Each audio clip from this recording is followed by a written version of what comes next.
अल्हम्दुलिल्लाह अल्हम्दुलिल्लाहि रब्बिल आलमीन वल आक़िबतु लिल मुत्तक़ीन वस्सलातु वस्सलामु अला सय्यिदिल अंबिया'i वल मुरसलीन अम्मा बाद फ़अऊज़ु बिल्लाहि मिनश शैतानिर रजीम बिस्मिल्लाहिर रहमानिर रहीम या अय्युहल्लज़ीना आमनू तूबू इलल्लाहि तौबतन नसूहा सदक़ल्लाहु मौलाना अल अज़ीम व सदक़ा नबियुल अमीनुल मुख्तारुल करीम व नहनु अला ज़ालिका लमिनश शाहिदीन वश्शाकिरीन वल्हम्दुलिल्लाहि रब्बिल आलमीन। पढ़ें अस्सलातु वस्सलामु अलैका या रसूलल्लाह, अस्सलातु वस्सलामु अलैका या हबीबल्लाह, अस्सलातु वस्सलामु अलैका या नबियल्लाह व अला आलिका व अस्हाबिका या नूरल्लाह सल्लल्लाहु तआला अलैहि वसल्लम। रब्बे काबा की बारगाह में दुआ है, मौला अपने हबीब साहिब औलाद सल्लल्लाहु अलैहि वसल्लम की सदक़त फैल हम तमाम हाज़रीन और सामीन को माह शाबान की बरकतों से भरपूर माला माल फरमा, हमें खैर व आफियत के साथ माह रमज़ान मुबारक नसीब फरमा और मौत आने से पहले हम गुनहगारों सियाकारों को एक मर्तबा माह रमज़ान में उम्रा की सआदत नसीब फरमा। जहाँ ज़िक्र रिसालत मआब होता है, जहाँ ज़िक्र रिसालत मआब होता है, वहाँ पे सांस भी लेना सवाब होता है। मेरे प्यारे आका अलैहिस्सलातु तस्लीम के प्यारे दीवानों, मुझे जो वक्त दिया गया था मैं 1 घंटे ताख़ीर से पहुँचा हूँ और आप तमाम काफ़ी देर से मेरा इंतज़ार कर रहे थे। मैं आप तमाम से माज़रत चाहता हूँ। वैसे जितनी देर से भी आप बैठे हैं, आपके नामे आमाल में मुसलसल नेकियां लिखी जा रही हैं। आप नाशरीफ समात फरमा रहे थे, दुरूद शरीफ पढ़ रहे थे, सुभान अल्लाह कह रहे थे, तो इसके ज़रिए आपके नामे आमाल की नेकियों में इजाफा होता रहा और मैं ताख़ीर से पहुंचा तो जाहिर है कि मेरे मुकाबले अल्लाह आपको ज़्यादा नेकियां हासिल करने का मौका अता फरमाएगा और आपके मुकाबले मैं कम नेकियों का हकदार होऊंगा। बहरकैफ मेरे प्यारे आका अलैहिस्सलातु तस्लीम के प्यारे दीवानों, वक्त काफ़ी हो चुका है, इसलिए तमहीद में ना जाते हुए मैं अपने शौर के मुताबिक कुछ अहम बातें आपके गोशगुजार करूंगा कि हमें और आपको माह रमज़ान मुबारक के आने की तैयारी किस तरह से करनी चाहिए। आप जानते हैं कि माह शाबान पूरी तेजी के साथ हमारे आपके सामने से रवा है। ये इस्लामी साल का 8वां महीना है जिसे माह शाबानुल मुअज़्ज़म कहते हैं। यूं तो हदीस शरीफ में इस महीने के बेशुमार फज़ाइल हैं, लेकिन अगर सारी फजीलतें बयान न की जाएं और सिर्फ एक फजीलत बता दी जाए तो वो भी इसके लिए काफी है कि वो आका जिनके सदक़े में रब ने सारी कायनात को पैदा किया, वो आका खुद इस महीने के बारे में फरमाते हैं कि शाबान ये मेरा महीना है। हालांकि पूरा का पूरा साल उनका है, सारे दिन, हफ्ते, महीने, घड़ियां, लम्हात सब उन्हीं के सदक़े में, लेकिन स्पेशली अगर आका किसी को फरमाए कि ये मेरा है तो आप सोचें कि उसकी अजमत कितनी बुलंद वाला होगी। हम और आप जिंदगी भर कहते रहे आका हम आपके, आका हम आपके, आका हम आपके, लेकिन हमारा ये जिंदगी भर कहना कोई मायने नहीं रखता।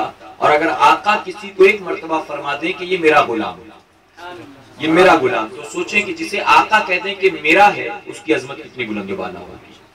जनाब अबू हुरैरा रज़ियल्लाहु अन्हु से रिवायत है कि हुजूर अकरम सल्लल्लाहु अलैहि वसल्लम ने इरशाद फरमाया कि ये महीना 2 अजमत वाले महीनों के दरमियान आता है और इसी वजह से ज्यादातर लोग इस महीने की अजमत से आशना नहीं है। ये माह रजब और माह रमजानुल मुबारक के बीच में आता है, तो ज्यादातर लोग नहीं जानते कि ये महीना कितनी बुजुर्गी वाला। आका इरशाद फरमाते कि अबू हुरैरा, अल्लाह ने जो बुजुर्गी मुझको तमाम नबियों में अता फरमाई है, वही बुजुर्गी अल्लाह ने इस महीने को तमाम महीनों पे अता फरमाई है। अब आप सोचें कि ये महीना कितनी अजमत और बरकत वाला। बुजुर्गान दीन फरमाते हैं कि माह रजब ये जिस्म को पाक करने का महीना है और माह शाबान ये रूह को पाक करने का महीना है। और आगे फरमाते हैं कि जो माह रजब में जिस्म को पाक करेगा माह शाबान में रूह को पाक करेगा, माह रमजान में अल्लाह उसके सारे गुनाहों को माफ फरमा देगा। अब जिस्म को कैसे पाक करें हर कोई जानता है, हाथ को धोना है कैसे धोया जाए हर कोई जानता है, पैर में कोई गलाजत लग गई गंदगी लग गई कैसे साफ करना हर कोई जानता है।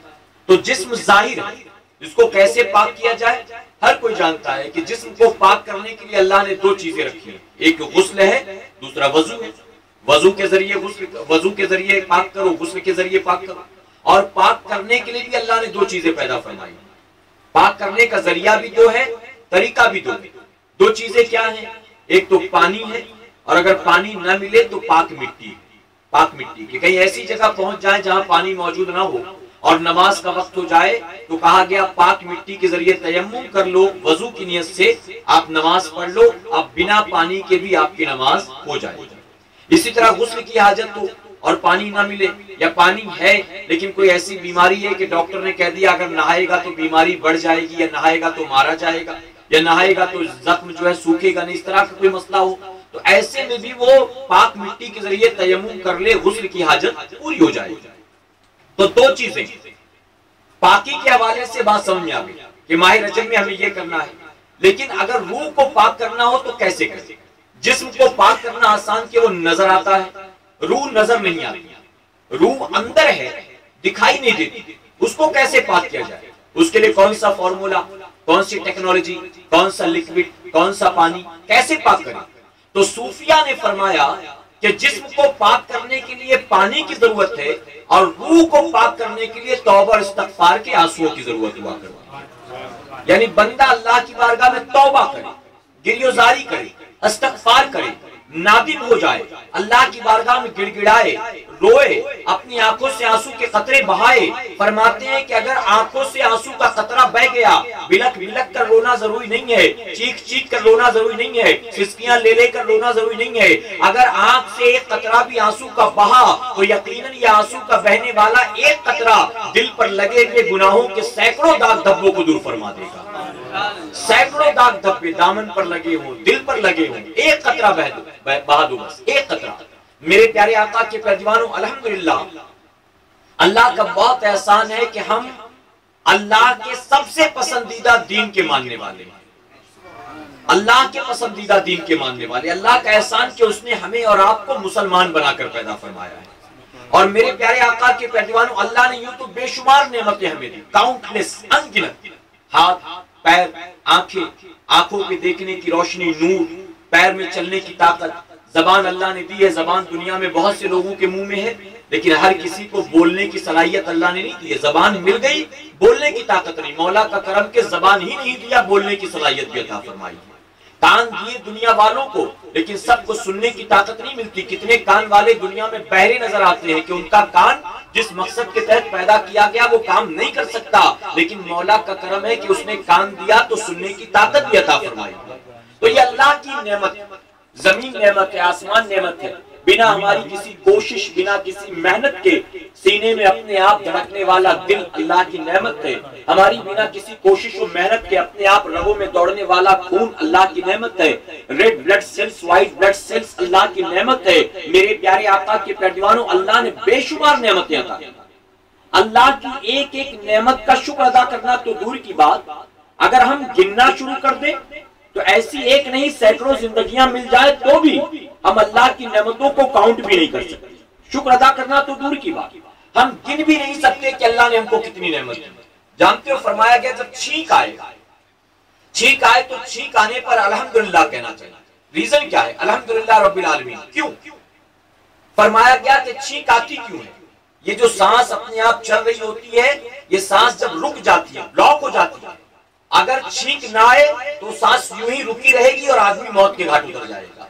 तो छींक के जरिए उसका फिर से सिस्टम शुरू हो जाता है, सांस के आने जाने का सिलसिला शुरू हो जाता। तो इसलिए जब छींक आए तो तुम अल्लाह का शुक्र अदा करो कि मौला रुकी हुई सांस को तूने फिर से चलने की ताकत दी थी। तेरा बड़ा एहसान, तेरा बड़ा एहसान। तो अल्लाह ने बेशुमार नेमतें अता की। मेरे प्यारे आका अलैहि तस्लीम के पैजवानों, हम और आप अल्लाह की नेमतों का शुक्र अदा नहीं कर सकते। हमें और आपको चाहिए कि हम अल्लाह की बारगाह में तौबा करें, अपने गुनाहों से माफी मांगे, अल्लाह ने जितनी नेमतें दी उनमें सबसे बड़ी अगर नेमत कोई है तो नेमत यह है कि अल्लाह ने हमें और आपको ईमान वाला बनाकर पैदा फरमाया है। ईमान वाला, आप जानते एक तरीका है, लोग उसको रस्म समझे या कुछ भी समझे, जब बच्चा पैदा होता है तो हमारे यहाँ पर बच्चे के कान में अजान दी जाती है। बच्चा पैदा हो, उसको नहलाया जाए, पाक साफ किया जाए, उसके बाद बच्चे के दाहिने कान में फौरन अजान दी जाए। ये अजान देने का तरीका क्यों है, रीजन क्या है, क्या वजह है? तो फरमाया गया कि बच्चा पैदा होने के बाद ये जानना चाहता है कि मैं किस घर में पैदा हुआ, ईसाई के यहाँ हुआ हूँ, यहूदी के यहाँ हुआ, बुत परस्त के यहाँ हुआ, मोमिन के यहाँ हुआ। तो इसलिए कहा जल्दी से जल्दी उसके कान में अजान दो, कि अजान देते उसको ये खबर हो जाती है कि मौला तेरा करम, तूने मुसलमान के घर पैदा फरमाया है। तो अल्लाह का बहुत एहसान कि अल्लाह ने हमें और आपको ईमान वालों के घर पैदा फरमाया। अल्लाह का बहुत बड़ा एहसान है। अल्लाह ने हमको दुकान दिया, मकान दिया, बैंक बैलेंस दिया, हाथ पैर में ताकत दी, बहुत कुछ दिया, लेकिन उन सारी नेमतों में सबसे बड़ी नेमत यह कि अल्लाह ने हमको ईमान वाला बनाकर पैदा फरमाया। ईमान वाला, मेरे प्यारे आका अलैहिस्सलातु तस्लीम के फरमानों, तो हमें और आपको चाहिए कि हम माह रमजान के आने से पहले अपनी रूह को पाक करें। और रब का वादा है, अगर माह रजब में जिस्म को पाक किया, माह शाबान में रूह को पाक किया, तो यकीनन मेरा मौला माह रमजान में सारे गुनाहों को माफ फरमा देगा। अब माह रजब जा चुका, माह शाबान के जाने से पहले हमें और आपको सबको अल्लाह की बारगाह में अपने गुनाहों से तौबा करना है। और तौबा करने के लिए क्या किया जाए?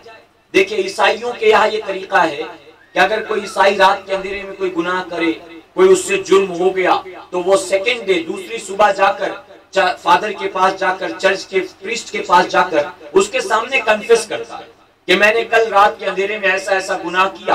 अब उनके यहाँ पर तरीका ये कि वो ईसाई पादरी जो होगा, वो प्रीस्ट जो होगा, वो गोया माज़अल्लाह अल्लाह और उस गुनाहगार के दरमियान मीडिएटर बन जाएगा और वो कहेगा तूने मुझको गवाह बना लिया, अब मैं अल्लाह की बारगाह में तेरी सिफारिश करूंगा और फिर अल्लाह तेरे गुनाह को माफ करेगा। यानी उनके यहाँ डायरेक्ट वाला तरीका नहीं कि तूने गुनाह किया तू अल्लाह की बारगाह में माफी मांग, नहीं, तू मुझे बता और उसके बाद मैं अल्लाह की बारगाह में तेरी सिफारिश करूंगा, फिर अल्लाह तुझे माफ करेगा।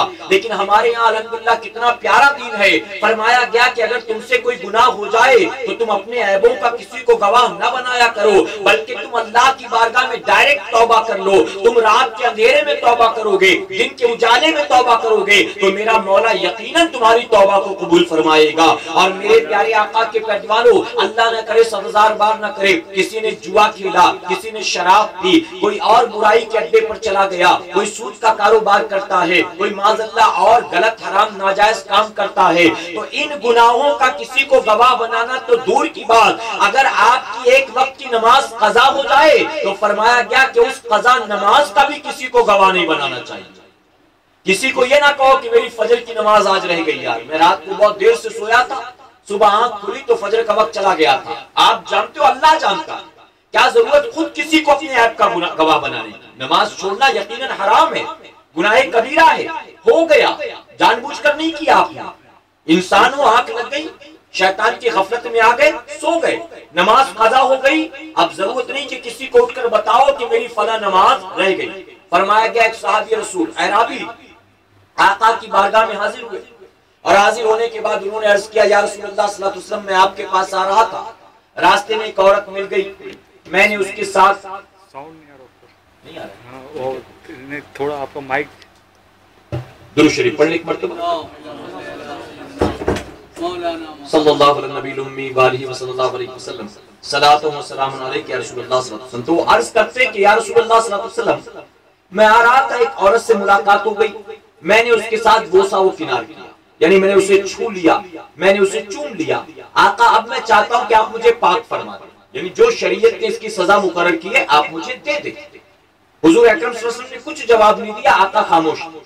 थोड़ी देर के बाद वो फिर उठे, उन्होंने कहा कि हुजूर सल्लल्लाहु अलैहि वसल्लम की बारगाह में, आका मुझसे ऐसा ऐसा गुनाह हो गया, इसकी जो सजा है आप मुझे दे दे, जो हक है मुझे दे दे। हुजूर सल्लल्लाहु अलैहि वसल्लम ने कुछ भी जवाब नहीं दिया। तीसरी मर्तबा फिर खड़े हुए, सैयदना उमर फारूक आजम रज़ियल्लाहु अन्हु वहीं पर मौजूद थे। उन्होंने उन्हें डांटते हुए कहा कि जब अल्लाह ने तेरे ऐप पर पर्दा डाल दिया तो तुझे क्या जरूरत है लोगों को इसका गवाह बनाने की, तुझे क्या जरूरत है? तो गोया फरमाया गया, इस्लाम का ये उसूल है कि अगर तुमसे कोई गुनाह हो जाए तो तुम हरगिज़ हरगिज़ अपने गुनाह का किसी को गवाह न बनाया करो। अगर हुकूकुल्लाह है, यानी अल्लाह के हुकूक है, नमाज की बात है, रोजे की बात है, हज ज़कात की बात है, सदक़े फितरे की बात है, अल्लाह की बारगाह में तौबा करो, अल्लाह से माफी मांगो। हुकूकुल इबाद है, माँ का दिल दुखाया है, बाप की हक तलफी की है, किसी रिश्तेदार के साथ लड़ाई झगड़ा किया है, पड़ोसी की नाक में दम कर रखा है, अगर आपने हुकूकुल इबाद निभाया नहीं, उसको तोड़ा है, तो उनसे माफी मांगो, लेकिन किसी और को अपने ऐब का गवाह न बनाओ। और मैं ये भी दावे के साथ कहूंगा, हम में आप में एक भी ऐसा नहीं, जो मर्द सुन रहे वो भी, जो औरतें सुन रही वो भी, जो यहाँ मौजूद नहीं वो भी, हम में आप में एक भी ऐसा नहीं है जो ये कहे कि मैंने आज तक कोई गुनाह नहीं किया, मैंने कभी गुनाह नहीं किया, ना मैंने कभी झूठ बोला, ना मैंने किसी की हक तलफी की, ना मुझसे आज तक किसी का दिल दुखा, ना मुझसे कोई नमाज आज तक कज़ा हुई। मेरे प्यारे आका के पैजवानों, ये हमारे और आपके लिए मुमकिन है ही नहीं कि हम और आप कभी गुनाह ना करें। उसकी वजह के गुनाहों से मासूम बनाकर अल्लाह ने या तो नबियों को पैदा किया है या तो फरिश्तों को पैदा किया है, अलावा इन दोनों के तीसरा कोई ऐसा हो ही नहीं सकता हमने आप में कि जिससे कभी कोई गुनाह ना हुआ हो। हम और आप अपने गिरेबान में झांक कर देखें तो यकीनन हम सब के दामन में गुनाहों के दाग धब्बे मौजूद होंगे। कभी दिन के उजाले में बंदा गुनाह करता है, कभी रात के अंधेरे में करता है, कोई बेबाक बेशरम बेहया होकर खुले तौर पर करता है, और कोई इज्जत लुट जाने के डर से चोरी छुपे करता है। बहुत सारे व्हाइट कॉलर गुनाहगार घूमते हैं और बहुत सारे खुले तौर पर गुनाहगार घूमते हैं, कभी जानबूझकर कभी अनजाने में। हर इंसान से गुनाह होता है। अब अगर हम कहें कि हमसे गुनाह नहीं होता, तो जानते मेरे आका ने क्या फरमाया? आका फरमाते अगर तुम सारे के सारे ऐसे हो जाओ कि तुमसे कोई गुनाह हो ही नहीं, तो तुम सब मेरे जैसे हो जाओ, तुम सब मेरे जैसे हो जाओगे, और वो हमारे लिए पॉसिबल नहीं है। फिर आका एक मकाम पर फरमाते कि अगर तुमसे गुनाह ना होता तो अल्लाह तुम सबको हलाक कर देता और तुम्हारी जगह एक नई कौम पैदा की जाती, और वो लोग गुनाह करते और फिर अल्लाह की बारगाह में तौबा करते, और मेरा परवरदिगार उनके गुनाहों को माफ फरमा देता, उनके गुनाहों को माफ करता। तो आका सल्लल्लाहु अलैहि वसल्लम ने गोया ये फरमाया, कहने का मकसद ये है कि तुम ये ना समझना कि तुमसे कभी कोई गुनाह नहीं होगा। शैतान तुम्हारे पीछे पूरी तरह लगा हुआ है, तुमसे यकीनन बचना भी चाहो तो भी कभी ना कभी कोई ना कोई गुनाह जरूर होगा। लेकिन जब गुनाह हो जाए तो नाउम्मीद मत होना, ना नाउम्मीद होना, ना बेबाक होना, बल्कि गुनाह हो जाए तो फौरन मौला की बारगाह में पलट कर आना। और मेरे आका ने तो यहाँ तक फरमाया, एक बंदा अगर पूरी जिंदगी गुनाह करे और पूरी जिंदगी गुनाह करने के बाद अल्लाह की बारगाह में तौबा करे, तो मेरा मौला ऐसा रहीम है कि अपने बंदे के सारे उम्र भर के गुनाहों को माफ फरमा देता है। और सिर्फ गुनाह माफ नहीं करता, किसी ने 40 साल 50 साल 60 साल 70 साल गुनाह किए, 70 साल का हो गया, अब एहसास हुआ कि अब वो जवानी वाली ताकत मेरे जिस्म में नहीं रही, अब तो कमर में भी दर्द होता है, हाथ पैर में भी दर्द होता है, अब मैं दाढ़ी रखकर फिल्म देखने जाऊं तो मुझे भी शर्म आती है, अब मैं बहू बेटे वाला हो गया कोई गुनाह करूं तो मुझे भी गैरत आती है, अब मैं बूढ़ा हो गया नमाज के वक्त घर में पड़े रहूं तो मुझे भी अजीब सा लगता है। अब उसके दिल में तौबा, उसके दिल के अंदर तौबा की तौफीक पैदा हुई और उसने मौला की बारगाह में माफी मांगी। मौला 70 साल की उम्र तक पहुंचा, अब तक जितने गुनाह मैंने किए मैं तेरी बारगाह में रुजू करता हूँ, मौला तू मुझे माफ कर दे। हमारा आपका मामला ये है, अगर हमारी हक तलफी एक दूसरे से हो जाए, आदमी 10 बार भी माफी मांगे तो हम एटीट्यूड दिखाते हैं, हम थोड़ा नखरे दिखाते हैं, बॉम्बे की लैंग्वेज में कहते हैं कि भाव खाते हैं। अगर कोई कहे यार माफ कर दो, हम उसको मुंह लगाने के लिए तैयार नहीं होते। लेकिन जानते हो मौला की बारगाह में फरमाया गया, बंदा 70 साल तक गुनाह करने के बाद अगर पलट कर आता है और सच्चे दिल से तौबा करता है, तो आका फरमाते कि ये ना कि सिर्फ अल्लाह तौबा कबूल करता है, गुनाह माफ करता है, बल्कि 70 साल तक उसने जितने गुनाह किए थे वो सारे गुनाह नामे अमाल की नेकियों में लिख दिए जाते हैं। आप बताओ उससे बड़ा कोई करीम हो सकता है? उससे बड़ा भी कोई रहीम हो सकता है? 70 साल गुनाह किया उसने, लेकिन मेरा मौला माफ ही नहीं करता, वो 70 साल के सारे गुनाह नामे अमाल की नेकियों में लिख दिए जाते हैं। दुनियावी एग्जाम्पल के जरिए समझाऊं मैं, आपकी ऑफिस में आपकी दुकान पर कोई जॉब करता था, 6 महीने 8 महीने साल भर नौकरी करने के बाद एक दिन जरूरत आई, उसने आपसे 10-15 हजार रुपए उधार लिए कर्ज के तौर पर, इस शर्त पर हर महीने 1000 रुपए करके तनख्वाह में कटा दूंगा। उधार लेने के 15 दिन के बाद भाग गया, वो गायब हो गया। 3-4 महीने के बाद कहीं मार्केट में टकराया, आपने पकड़ा उसे, पकड़ने के बाद आप उसको दुकान पर ले आए, आपने उसे डांटा, डपका, धमकाया, उसका एड्रेस नोट किया, आपने उसका फोन नंबर लिया और उसके बाद आपने कहा कि मेरे पैसे कब लौटाएगा बता। तेरे जैसे आदमी को नौकरी पर तो नहीं रखूंगा, लेकिन पैसे कब लौटाएगा ये बता दो। ये कहकर आपने वादा कराया, छोड़ दिया उसे माफी तलाफी के बाद। मेरे प्यारे आका के पैगंबर, ये तो मुमकिन नहीं कि 3-4 महीने के बाद पकड़ा गया, आप लेकर आए और आपने कहा 15,000 लेकर भागा था, आज हाथ लगा, मैं तुझे 15,000 और देता हूं अपनी खुशी से। क्या कोई करेगा ऐसा? हरगिज नहीं। लेकिन यहाँ फरमाया गया, पूरी जिंदगी गुनाह करने के बाद जब बंदा पलट कर आता है तो अल्लाह रब्बुल इज्जत सिर्फ उसके गुनाह को माफ नहीं करता, बल्कि जितनी नाफरमानी अब तक की थी वो सारे गुनाह नामे अमाल की नेकियों में लिख दिए जाते हैं। उसकी शान रहीमी का क्या कहना, उसकी शान करीमी का क्या कहना। और जानते जब बंदा तौबा करता है, आप ये ना सोचें कि मैंने बड़े गुनाह किए अब कहां माफ होना है, माफी की कोई सूरत नहीं। माज़अल्लाह फरमाया कि अल्लाह की रहमत से नाउम्मीद होना ये कुफ्र है। अल्लाह की रहमत से नाउम्मीद हो जाना कि मैंने बड़े बड़े गुनाह किए, अब तो मेरी माफी की कोई सूरत नहीं, माज़अल्लाह, तो फरमाया गया ये कुफ्र है कि अल्लाह की रहमत से बंदा नाउम्मीद हो जाए। एक साहबी रसूल आका की बारगाह में हाजिर आए थे और उन्होंने आकर अर्ज किया था, या रसूलुल्लाह सल्लल्लाहु अलैहि वसल्लम, मैंने बड़े गुनाह किए, मैं बहुत बड़ा गुनाहगार। आका ने फरमाया, क्या तुम्हारा गुनाह दरख्तों के पत्तों से ज्यादा है? अर्ज करते हाँ, मेरा गुनाह दरख्तों के पत्तों से ज्यादा। आप सोचो, कोई आदमी खुद कह रहा हो, हम और आप भी गुनाहगार, लेकिन हमसे कोई पूछे कि तुम्हारा गुनाह क्या दरख्तों के पत्तों से ज्यादा, तो हम कहेंगे नहीं, इतना तो नहीं, इतना तो नहीं है। क्या कोई कह सकता है? हम कहेंगे नहीं, इतना तो नहीं। लेकिन उन्होंने जवाब दिया, हाँ, दरख्तों के पत्तों से ज्यादा मेरा गुनाह। आका ने फरमाया, क्या आसमान के सितारों से ज्यादा? अर्ज करते हैं, आसमान के सितारों से ज्यादा। आका ने फरमाया, क्या समुद्र की लहरों से ज्यादा? अर्ज करते हैं, हाँ, समुद्र की लहरों से ज्यादा। या एक रिवायत में आया, समुद्र की झाग से ज्यादा। अर्ज करते हैं, हाँ, समुद्र की झाग से ज्यादा। आका फिर फरमाते, क्या तेरा गुनाह अल्लाह की रहमत से ज्यादा है? आंखों से आंसू बह निकला। अर्ज करते, आका मेरा गुनाह अल्लाह की रहमत से ज्यादा नहीं है। आका फरमाते, फिर जा अल्लाह की बारगाह में सच्चे दिल से तौबा कर, किसी का गुनाह उसकी रहमत से ज्यादा नहीं है। तूने गुनाह कितना किया हो, लेकिन मेरा मौला यकीनन तेरी तौबा कबूल फरमाएगा।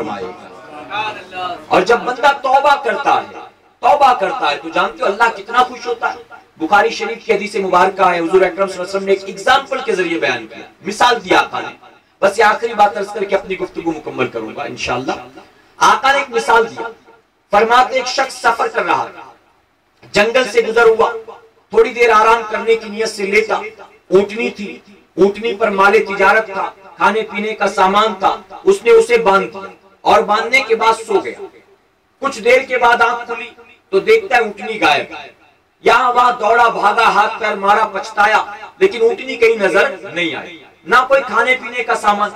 अब मायूस हो गया, नाउम्मीद हो गया, जिंदगी की कोई उम्मीद बाकी नहीं।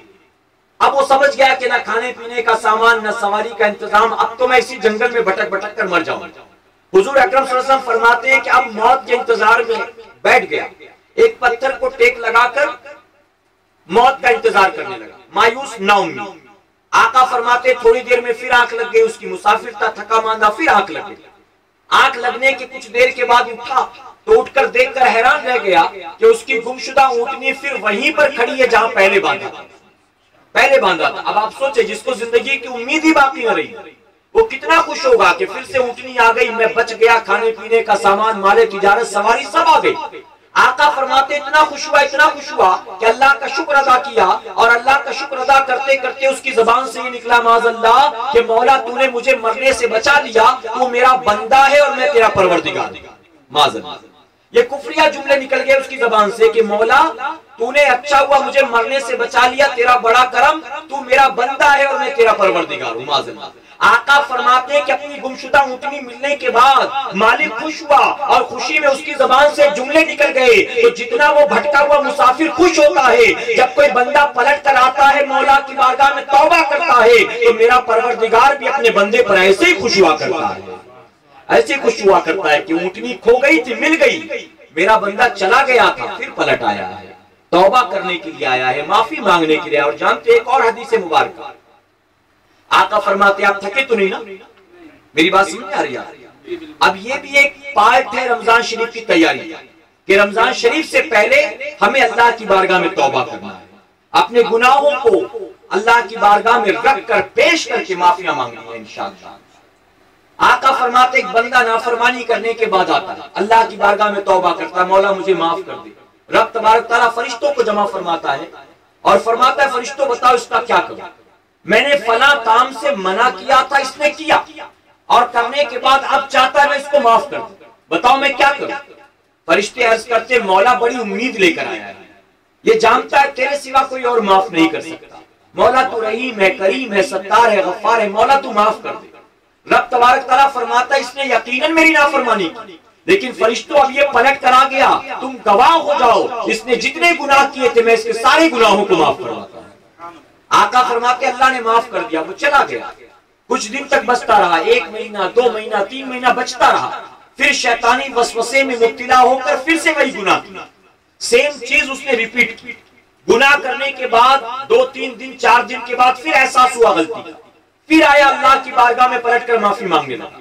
रब तबारक तआला फरिश्तों को जमा फरमाता है फरिश्तों बताओ मैं इसका क्या करूं, ये वही है जिसने मुझसे माफी मांगी थी, तौबा की थी, मैंने इसको माफ किया था, लेकिन देखो दोबारा आया है मेरी बारगाह में वही गुनाह करके, अब बताओ मैं इसके बारे में क्या फैसला करूं। फरिश्ते फिर अल्लाह की बारगाह में अर्ज करते मौला तुझे रहीम समझ कर आया है, तुझे करीम समझ कर आया है, तुझे सत्तार समझ कर आया है, तुझे गफ्फार समझ कर आया है, तुझे अपना माबूद समझ कर आया है, तुझे माफ करने वाला समझ कर आया है। ऐ अल्लाह तू माफ ना करेगा तो तेरा बंदा कहां जाएगा, आखिर ये कैसे उस गुनाह से अपने आप को रोकेगा, कैसे बचाएगा। मौला शैतान भी तो इसके पीछे लगा हुआ है, ऐ अल्लाह तू माफ कर दे, बड़ी उम्मीद लेकर आया है। रब फरमाता है फरिश्तों गवाह हो जाओ, मैं दोबारा भी अपने बंदे के सारे गुनाह माफ करता हूं।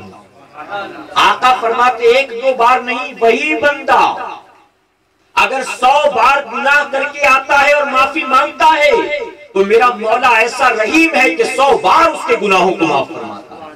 100 बार। मेरे प्यारे आका के पैदवानों तो कभी ना उम्मीद मत हो। रमजान शरीफ के आने से पहले कुछ रातें बची हैं जिंदगी की, कुछ रातें माह शाबान की। कभी रात के अंधेरे में उठो, जब पूरी दुनिया वाले सो रहे हो, उठो अपने मौला को मनाने के लिए, उठो अपने परवरदिगार को राजी करने के लिए। वजू कर लो, रात के 2 बजे 3 बजे 4 बजे वजू करके खड़े हो जाओ मुसल्ला बिछाकर अपने मौला की बारगाह में। अल्लाह तौफीक दे तो 2 रकात नमाज तहज्जुद की अदा करो, वरना बैठ जाओ और मौला की बारगाह में अपने सारे गुनाहों को याद करके कोशिश करो माफी मांगने की। अगर अल्लाह तौफीक दे आंसू के 1-2 कतरे आ जाए आंखों में तो बहुत अच्छी बात, और अगर ना आ सके तो रोने वालों की तरह कम से कम मुंह बना लेना। एक बच्चा माँ बाप से कुछ मांगता है, माँ बाप नहीं देते, और अगर वो रोना शुरू कर दे तो माँ बाप फौरन उसकी ख्वाहिश को पूरा कर देते हैं। इसी तरह सिद्दीक अकबर रज़ियल्लाहु अन्हु फरमाते हैं जब भी तुम अपने मौला से मांगा करो तो तुम रोया करो अल्लाह की बारगाह में, और अगर आंसू ना आए आंखों में तो कम से कम रोने वालों की तरह अपना चेहरा ही बना लिया करो। कि जब तुम रोने वालों की तरह सूरत बना लोगे यकीनन मेरे मौला की रहमत को तुम पर प्यार आ जाएगा। तो मेरे प्यारे आका के पैदवानों, माह रमजान से पहले तौबा करो, माह रमजान से पहले अपने आप को तैयार करो, माह रमजान से पहले सारे गुनाहों के लिए दिल में नफरत पैदा करो, और सबसे पहले यह अहद करो हमको न रमजान का नमाजी बनना है, न ईद बकरा ईद का नमाजी बनना है, न हमको सिर्फ जुमा का नमाजी बनना है, बल्कि अब रमजान शरीफ आ रहा है, अब सच्ची तौबा करके हमें रमजान शरीफ से पहले पहले 5 वक्त का नमाजी बनना है। इंशाअल्लाह कोशिश करेंगे, इंशाअल्लाह रमजान शरीफ में तो हर ऐरा गहरा नमाजी बन जाता है। उन्हीं में अपने आप को शामिल कराना है या पूरी जिंदगी सजदा करने वालों में अपने आप को शामिल कराना है? अगर पूरी जिंदगी सजदा करने वालों में शामिल करना अपने आप को तो रमजान शरीफ का इंतजार मत करो, अभी से नमाज की पाबंदी करो, अभी से नमाज के लिए अहद करो। अल्लाह अपने हबीब के सदक़े फैल हमें आपको सबको कहने सुनने से ज्यादा अमल करने की तौफीक अता फरमाए। मेरे प्यारे आका के पैदवानों, बहुत ताखिर से आया इसलिए कुछ बातें आपके गोशगुजार की, फिर इंशाअल्लाह कभी मुलाकात हुई तो मैं आपके सामने मजीद गुफ्तगू करूंगा। अल्लाह अपने महबूब के सदक़े हमें आपको सबको कहने सुनने से ज्यादा अमल करने की तौफीक अता फरमाए। वमा अलैना इल्लल बलाग। अस्सलामु अलैकुम। दुरूद शरीफ पढ़ने की मर्तबा।